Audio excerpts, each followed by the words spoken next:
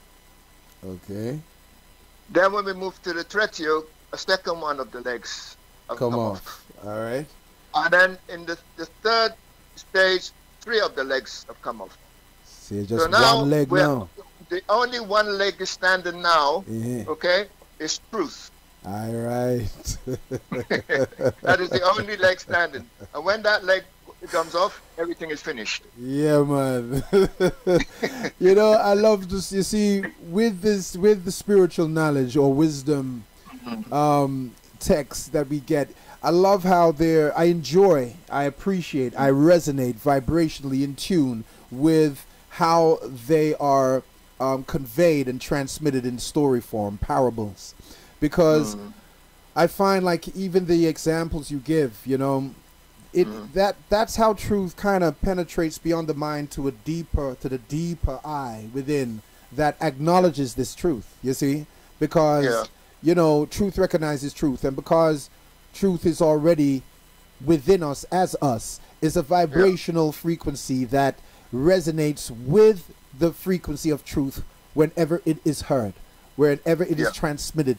In whatever way it may be transmitted, that truth is recognized by truth. You see what I mean? That's resonant within the being of the being. You with me? You know? Of the individual, as the individual. So I just enjoy you can see why parables and very story formats has been used to store this that truth that goes beyond the intellect and the comprehensive you know, mental processing, you know? And then so that's the 6 categories of love and the 4 modes of material nature. And then I mentioned about the 4 statement, ultimate truth. Please, yes, you did, but let's reiterate on that, because that is okay, that is good. All right. That is good. Go for it. So let's put it in context. Yes. We have the absolute truth. Okay. And we have the ultimate truth. Okay. Now, the absolute truth is always understood in terms of the ultimate truth. Okay. Okay. And the ultimate truth is as follows. There's 4 statements. The first statement is, nothing in the world is real. Right? Second statement is, the meaning of everything is the meaning I give to it. Okay. Third, I am who I say I am. That's right. And fourth is, my experience is what I say it is. Right. Okay? Yes. Then you consolidate these 4 statements. So therefore, I am enough. Yes. Yes. Yes. I'm sovereign. I'm sovereign. Yes. In other words, I'm complete. Yes. Yeah? Because, you know, unless I say I'm not. Well, you see, that's you know, that which consolidates the 4 statements is something that you can see. A lot of the issues a lot of people have is coming from not feeling that they're enough. You know, you have this term that a lot of people use as, well, nobody's perfect. You know, I never said I was perfect. You know, as if to say again, just like saint, by not comprehending the real essence of the word, meaning of the word, they believe that, you know, nobody's perfect. Yeah. But and the thing with perfect is another way of saying that you're not enough. And the thing with perfect, a lot of people believe that it means that you've never made a mistake, or even you can feel hostility coming from people if they, you know, the ego mind starts to kind of judge and project their, you know, insecurities upon someone who they feel like might be quite strong. Who do you think you are? You think you're perfect? You know, nobody's perfect. And get into this this type of idea, this attitude. When the thing Yeah. is, perfect means complete. See? It doesn't mean that you've never made a mistake. And if you made a mistake, it still does not take away from the completeness, that the immutable nature of your soul, yeah, is drawn out from the complete whole state, yeah, which is where we talk about perfection. And I find that some people can try to get in the way of people's spiritual growth with their limitations of the programming they're still under, you know. So they have a forced meaning to the term perfection, perfect. Just like people have a forced idea of saintly. Don't even realize it's associated with sanitation, to be sane. And when we're saying someone's insane, you're saying that their mind isn't clean, yeah. And you wait for the sanitation man them to come around, the dusting man to come around and take away your rubbish, innit? Right? Yeah. So it's stuff that is obtainable, but we are being made to believe it's so impossible and it's out there a million miles away, you know? And it's not. I think that's mostly because we put so much emphasis on our human aspect. Yes, yeah? yes, yes. Completely negating the fact that, you know, we are divine as well. Mm-hmm. We are human and divine. You know? Exactly. So we put so much emphasis on the human part, and you know, but we actually how it is we're inconceivably, simultaneously one. Yes. And at the same time different. Yes. Yes. Yeah? Yes. So there should be a balance. Yeah. Most certainly. So if you put emphasis on one or the other, there's going to be an issue. Well, it's going to be an imbalance, because as you just brought in, that's the issue. There you go. That's and you see what you just said there, that because is the issue in society. That's it, imbalancement. And you even hear this thing about chemical imbalance, or you need to have a balanced diet, or you know what I mean, mental imbalance. You know what I mean? It creates it creates a distortion, because the true nature of things is balance, harmony. You know, which is why music again now. Harmonic notes and discordant notes, or harmonic sounds and discordant sounds, enables you to know when you are in alignment with that which is of the divine, because it's harmonious, it's balanced, it's perfect, you know, it's complete. And even that perfection, you see, we have perfect, more perfect, and most perfect. Okay. And then we start again on another octave. Another level. so, you see what I mean? Yes, sir. The perfection, you know, we always perfect it, because source is always expressing itself. Yes. Source, our whole purpose here, like I mentioned last time, our whole purpose here is we are the actual human. You know, we're wearing this skin suit. You know, but what is inside the skin suit is that divinity, that is source. Most certainly. That divinity is actually the love that we're talking about. Right. That's right. That's what it is. Exactly. Right? So what you see? So what attracts us to another is when we see the divine, the divine within us, within another. That is what attracts us. But what happened with this, as you're saying there now, with the human, you know, with the identification with the mind and body, we be conditioned to identify with objects. You see what I mean? The objects, and not the subjective reality within the object. Or we're dealing with the outer casing, as you say. I'm coming to that. All right, go forward. Yeah. Go forward. Yes, sir. So what we actually consider to be love, and when we feel love for someone, we're identifying within that the light that's within us, within that person, and that is what is the attraction. Yes. Yeah. Yes. So to the extent that we are lacking, we will try to compensate for that within another. Right. Yes. What we feel we're lacking in ourselves, we try to compensate that within another, looking outside of ourselves to feel what we feel deficient within.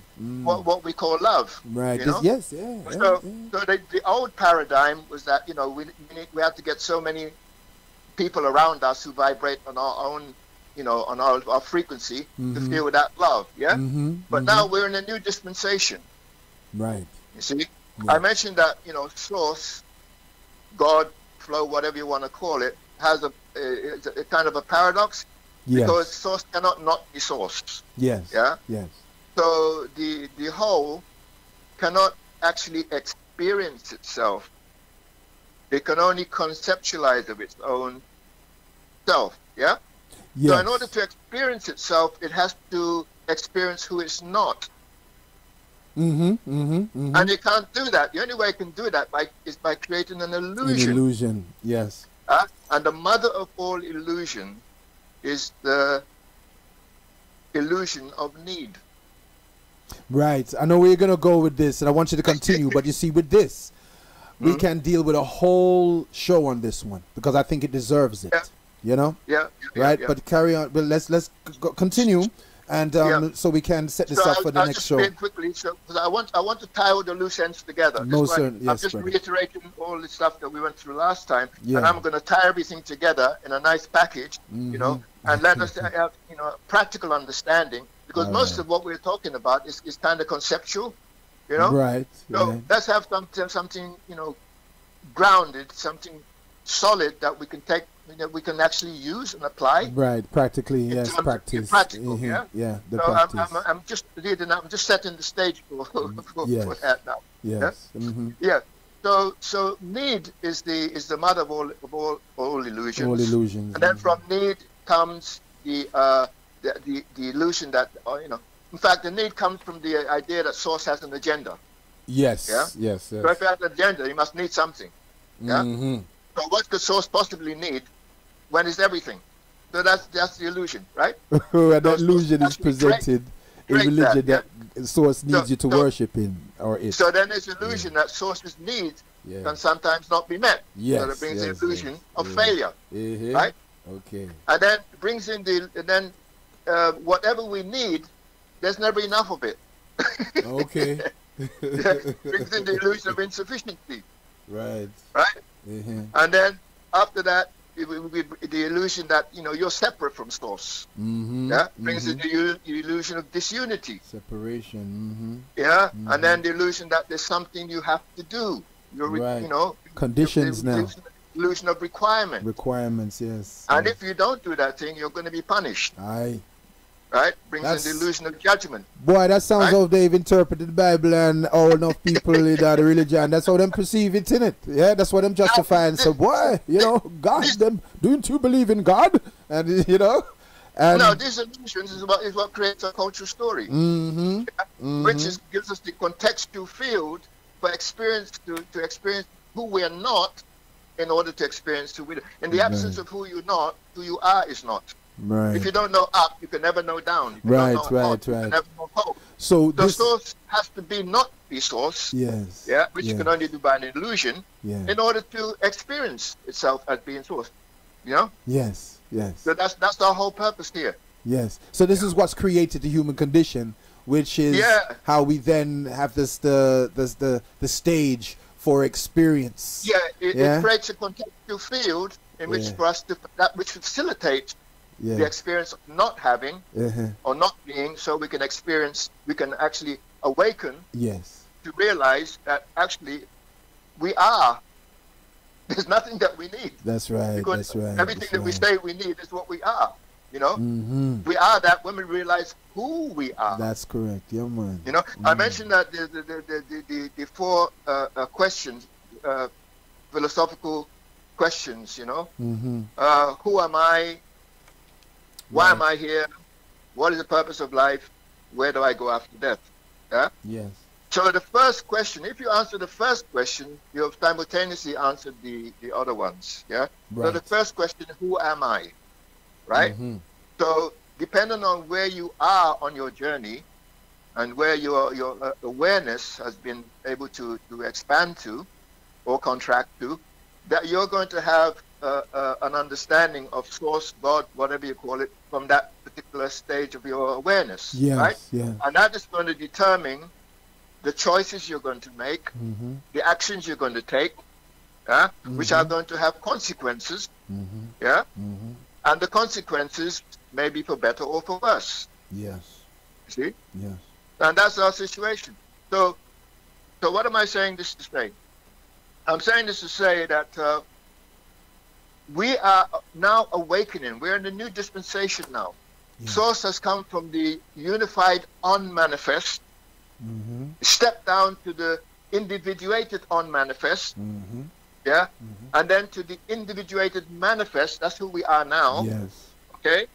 So now in this the new dispensation, now we're coming from the unified individuated manifest, we're coming to the unified manifest. Yes. Yeah. Yes. Unity, oneness. You know, Yes. This term is now becoming so much in vogue now. Yeah. The oneness, the unity. You know, everyone is talking about it. You know, the whole consciousness. But it's about self-integration. It's self-integration. That oneness. You know, we are awakening that we're actually all one. Yeah.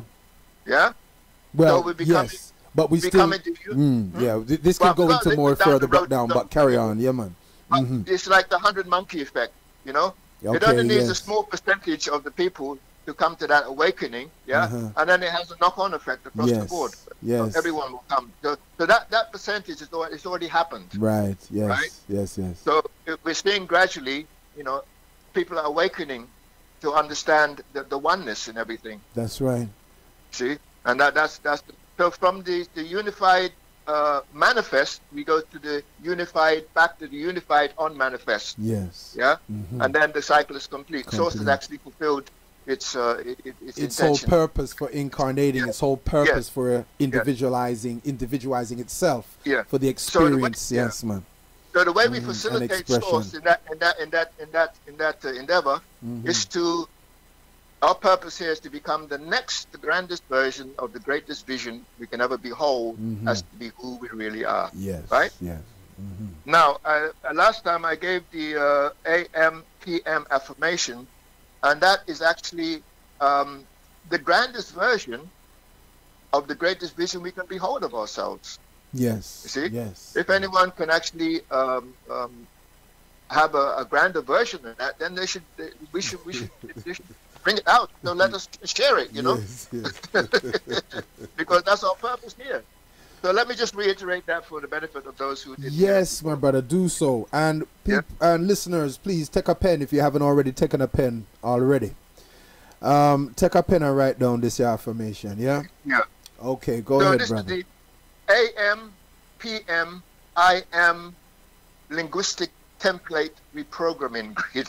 Okay, that's what I'm saying. But translation is you do this early in what them call morning, and you do it in the evening, yeah? Or you do it when you rise, or you do it when you rest, okay? Yeah, and that reprograms your DNA template, basically. Because you do that anyway, unconsciously, you know, and you're programming yourself to get what you don't want most of the time. Now, you see what you're saying there now, DNA template, yeah? We're going to have to go and talk about that at another time, because that's another thing. I like, you know, for these things to become more comprehensive for folk, you know, because people don't realize that how they program their DNA to determine is how you, with your thoughts and feelings, your DNA, what they call deoxynuclear ribonic acid is your DNA. And you notice your DNA spells and backwards. Look at it. Okay. Yes. So how we are programming through our state of consciousness, our software, that affects the whole behavior of this instrument. So we need to go into this DNA template at another time. But brother, please continue with the linguistic affirmation. This is the ideal program, I would say, you know, that we need to, you know, install in our biocomputer, you know. Yes. And so I am one with the cosmic mind. I am held gently at all times within the love of the original one, the true God of creation. I am strong and resolute in my calling. I hear the call of my sacred original self, my God self, leading me home. 1 second, sorry to interrupt. Slow down a little with that, because I can just feel people like, what? I rush and broke up them and try to write that down. So just a little pause and flow. You're cool, you have time, They have to listen to the recording, you know, and write it down. Yes, that's but true. I'll go slow anyway. I hear what you're saying. Yes. Okay, let me start again slowly. I am one with the cosmic mind. But I'm very conscious of the time also. I don't want yes, it's okay. We are right. Still. All right. I am held gently at all times within the love of the original one, the true God of creation. I am strong and resolute in my calling. I hear the call of my sacred original self, my divine God self, leading me home. I am clear of mind and vision as the knowing of my God self flows through me at all times. I am in this moment fully embraced by my God self and its connection to the original God. I am peace in the face of anger. I am calm in the face of chaos. I am filled with the glowing essence of divine love through which I am healed. I am the vessel for original truth and wisdom. I am the conduit for original love. I am the living expression of the sacred law of one. I am harmless yet powerful. I am humble yet knowing. I am the expression of eternal love, light, truth, and power. I carry the will of the original one through all of my moments, allowing the divine to touch others through me. I am whole now. I am peace now. I am wisdom now. I am divine love now. And so it is. Okay? Yes. So when you're saying this phrase, you have to well, it helps to facilitate if you can kind of feel vision and feel what what would it feel like to be one with the cosmic mind? That's right. What would it feel like to be strong and resolute in your calling? Bring the feelings in, because it's the feelings. Our feelings is what brings in the manifestation. That's right. Yeah. Yes. That's right. That's right. That was lovely, brother. Yeah, man. We're gonna have to continue this still, as I said. Go further into this, because it's about, as you know, this show is about spiritual empowerment. It's about the sovereign, the sovereign power, yes, exactly. Of the soul. I'm wearing my SSSF cap.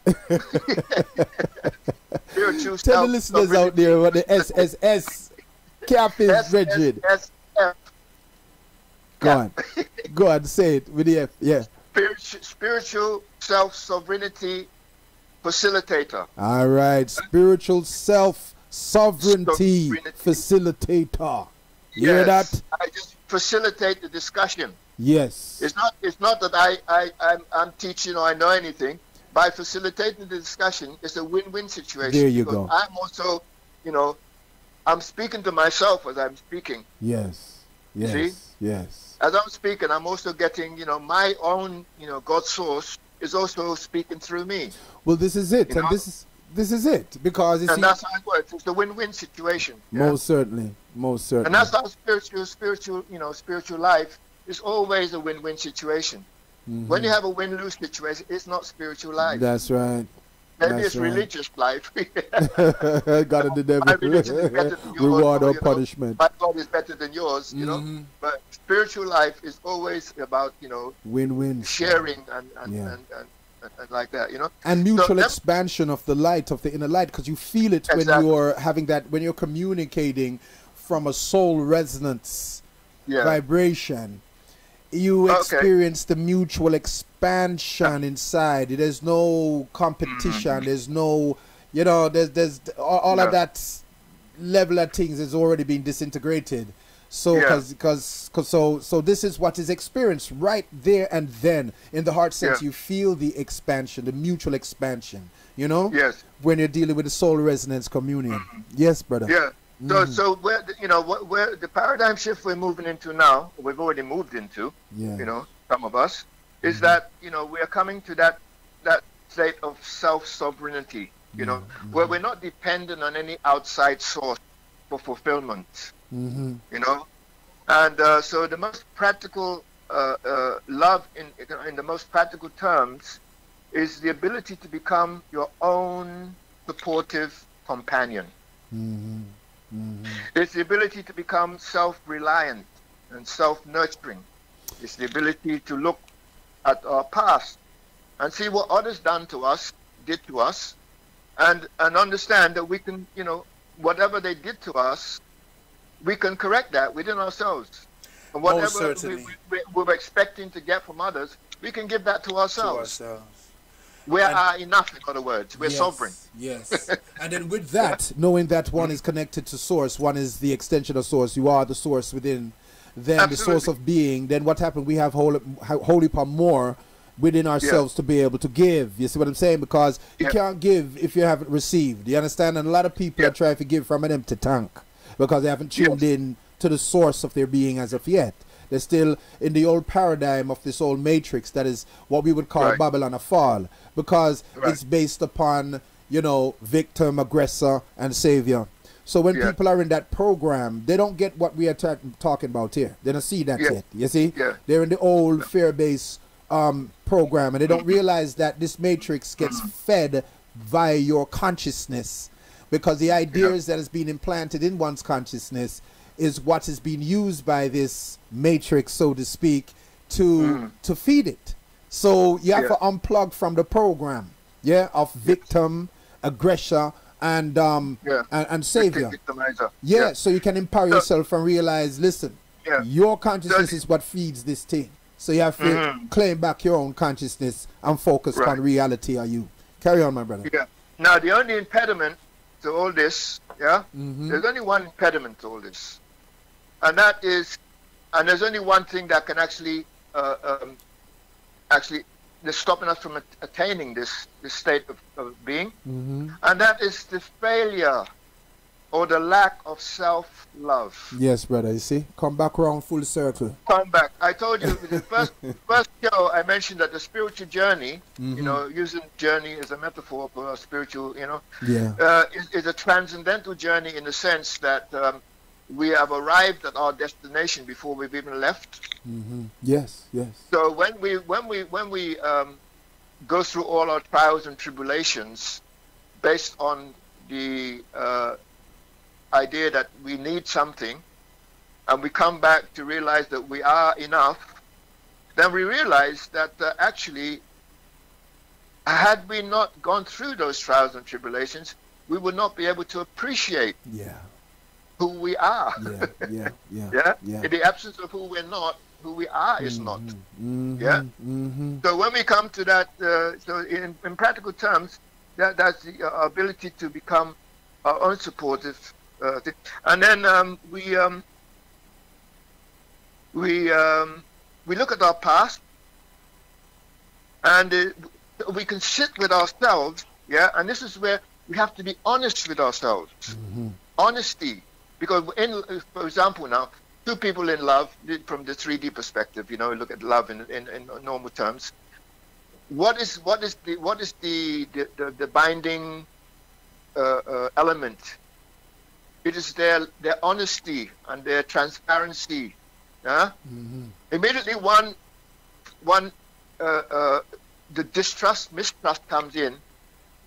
One loses the trust in the other, or they both lose trust in each other. You change the frequency. Everything is finished. You change the frequency. You come off the frequency star and move into something else. Ego, with personality vibrations. That contaminates your connection. That trust has to come from within us. It has to begin within us. Everything begins and ends within us. There you go. Now, what is in us? What is within us? What is within us is that divinity. And where does that divinity reside in us? It resides in the stillness. That's right. It resides in this. If we can attain that stillness within us, that is where we access our divinity. There's no other place to access it. Why are people so, consumed with alcohol and drugs and so on? What do they get when they take these things? They're trying to still their mind, just to still their mind for a little bit, so that they can feel that little, however small, that divinity within them. But unfortunately, because it's artificial, it's temporary and it goes.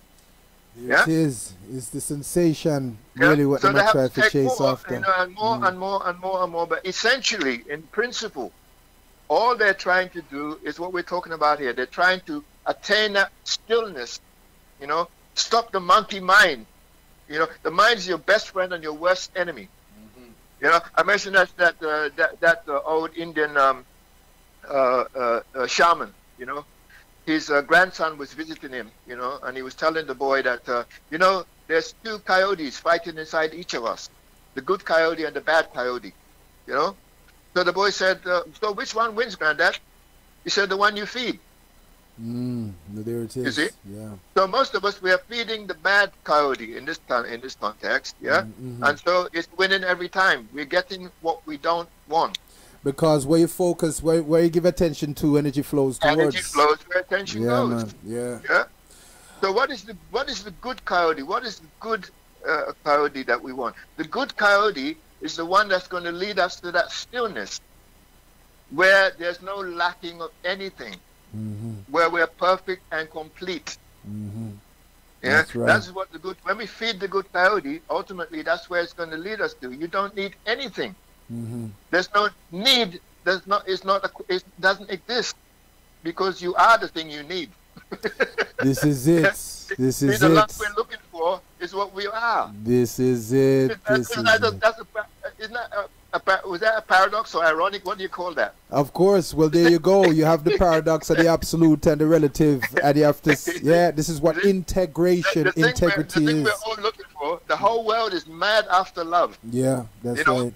from birth to death. Yeah, cradle to the grave. From time immemorial, and there's never enough of it. Yeah, from you the know? womb to the tomb. You know? Them consume. And if you get it, it's fleeting, you know. Yeah. It's very highly loved, you know. And if you get it, most of the time, it's not complete because you're trying to get it from someone else to compensate for what you're lacking, you know.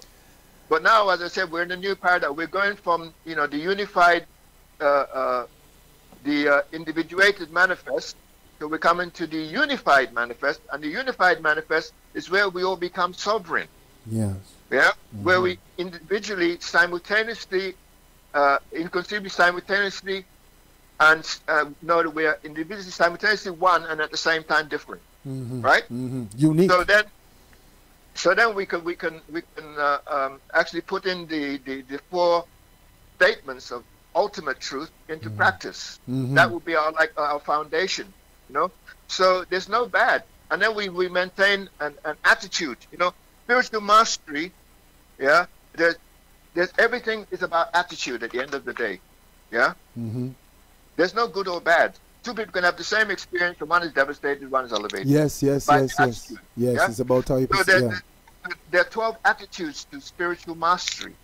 Yeah. But listen.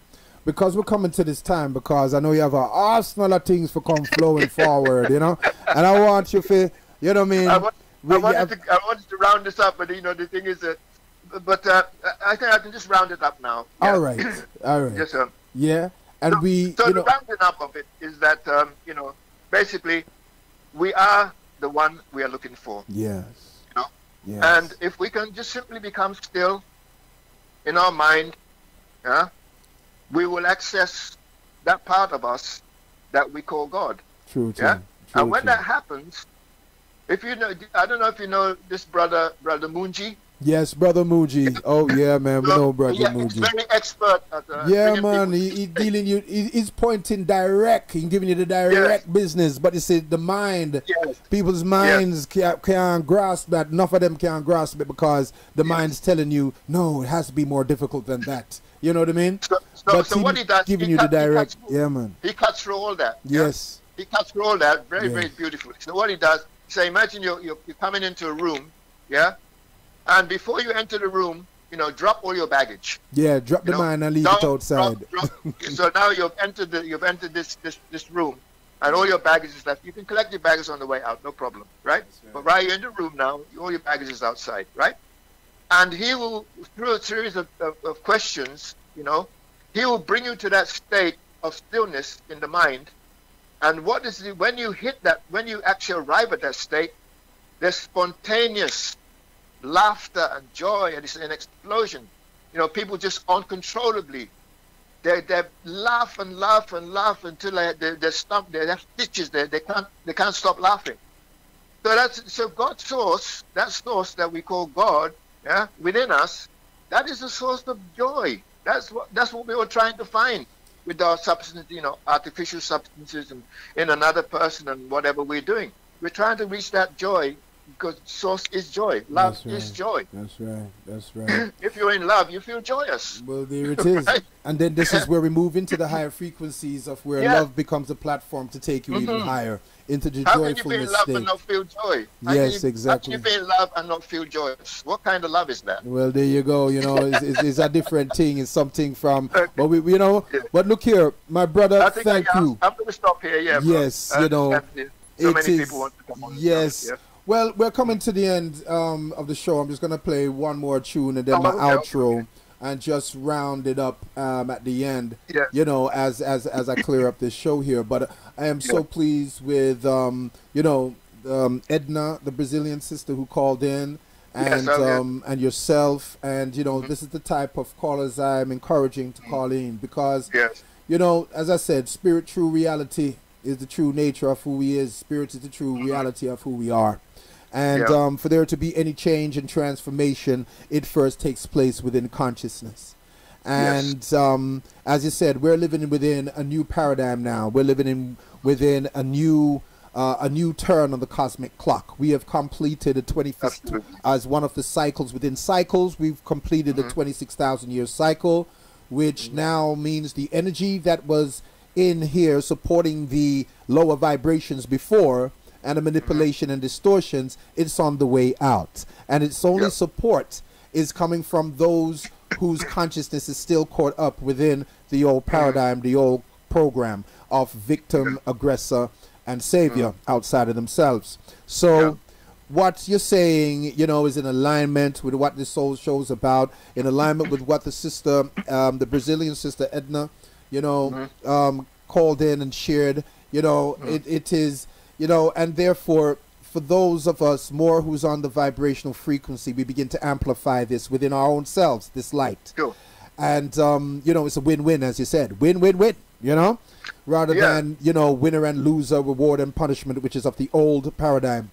So... Yeah, let me just add this little piece. just one second. You see, the thing is, once we arrive at that state of stillness and oneness, then we become beacons. Right. We become the light. Yeah. Right. So you don't actually have to do anything. You just show up. True thing. True thing. Wherever you go, you become that beacon of love and joy and conscious awareness. Yeah. Because you're in that vibration. Everything is about vibration. That's and the converse is also true. That's if you're so much in the dark, you're just adding to the darkness that's been prevailing for so long. And we can go into this.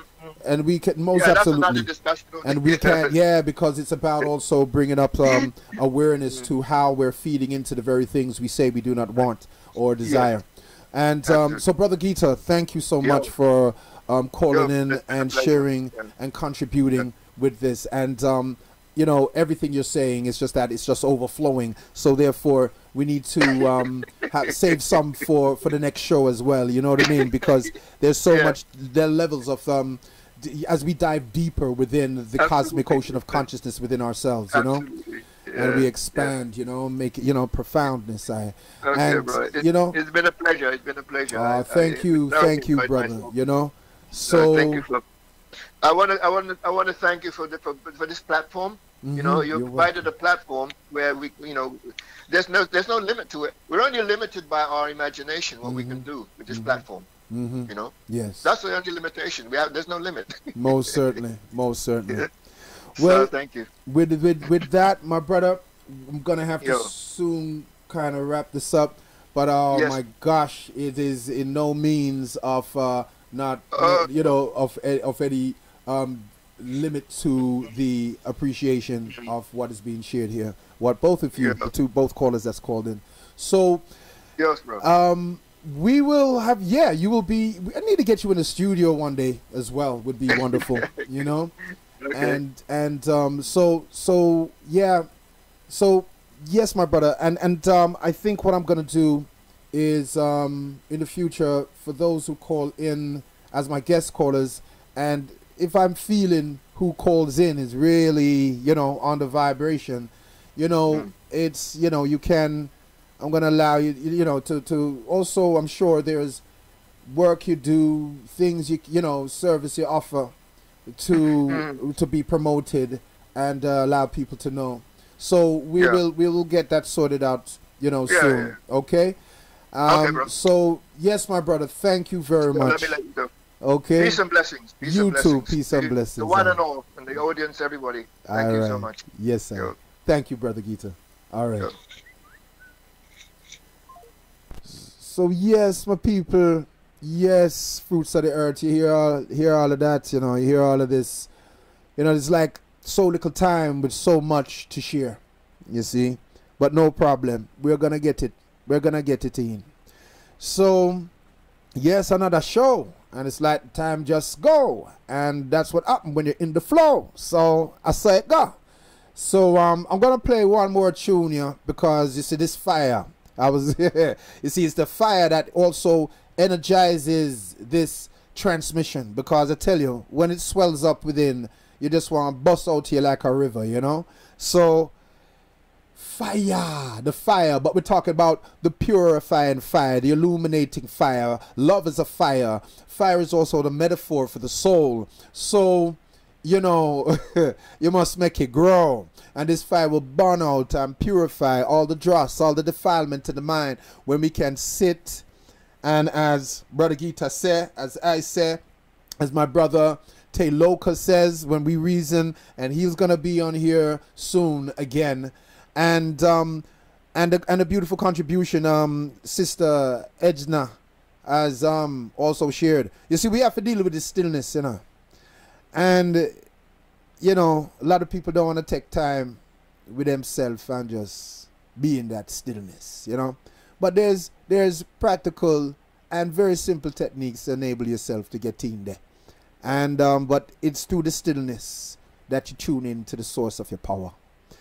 And as we progress within the show, we're going to open up and share practical solutions as well. But you have to realize it is self-application that enables you to assist in your own elevation and liberation. See?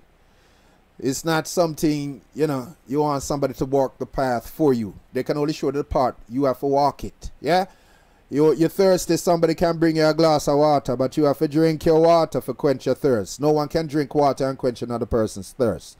So you have to be prepared to do the necessary work. But don't be afraid. It should be a joyful thing, if you want liberation, that is. Unless you're comfortable in the prison. And, that's the next discussion.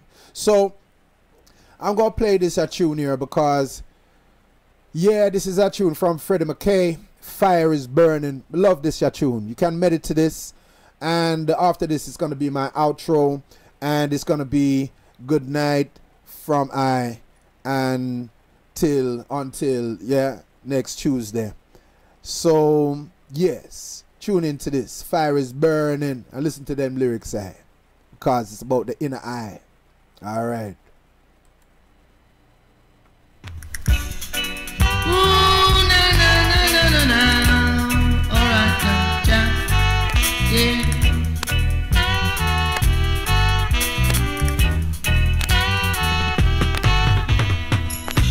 The fire is burning, burning inside of me.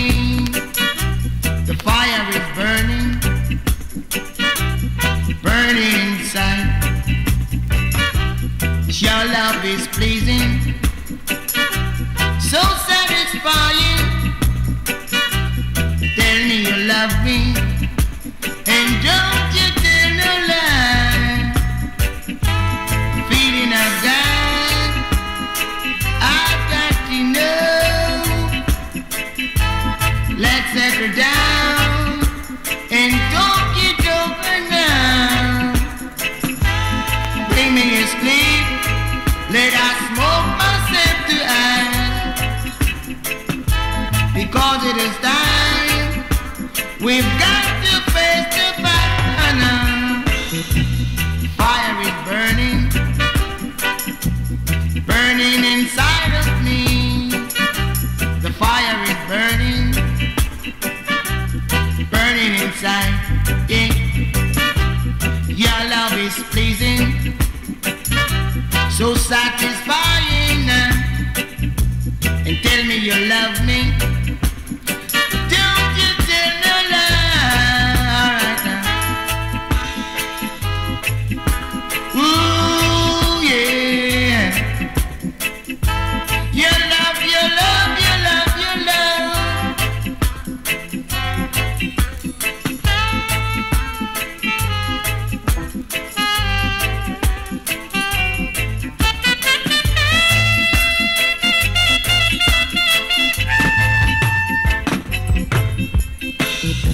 The fire is burning, burning inside of me. The fire is burning, burning inside. Your love is pleasing, so satisfying. Tell me you love me, and don't you tell no lie. Alright, feeling I've got, I've got enough. Let's settle down and talk it over now.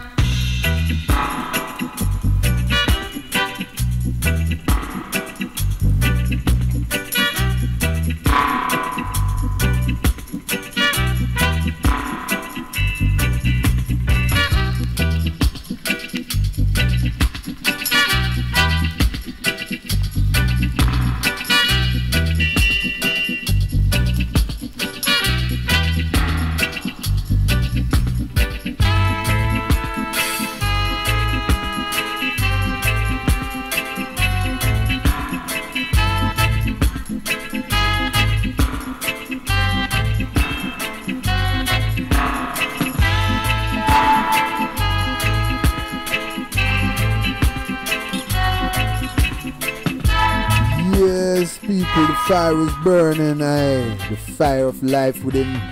You see, as I said, the fire of love, fire is a metaphor for the soul. But look here, this tune, I'm gonna bring it to next week and play the whole thing, you know. But right now, it's time for go. So here come the intro, outro of the show. And I wish you all a very good restful night and rise up rejuvenated. Yeah? Alright, y'all.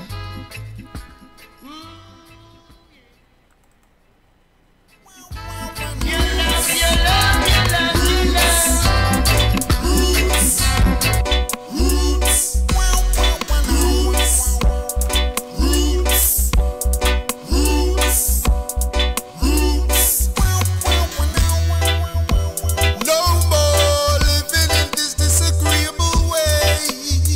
No.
No cigarette smoking in my room.